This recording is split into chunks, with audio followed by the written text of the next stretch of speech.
Həmişə qədəmləriniz belə xoş günlər olsun əziz qonaqlar. Amma belə müqəddəs məramlı günlərimizi bildiyiniz kimi hamımız vətən uğrunda, torpaqlarımızın bütövlüyü uğrunda canlarını qurban verən oğullarımızı, qızlarımızı yada salmışıq və onların xatirəsini almışıq.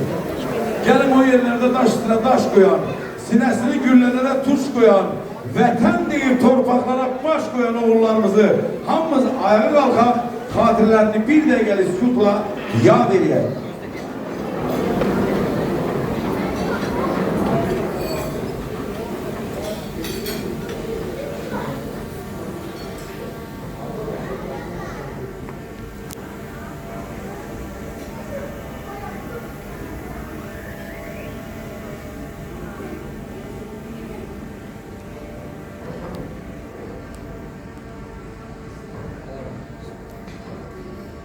Çok sağ olun. Allah şəhidlərimizə rəhmət eləsin.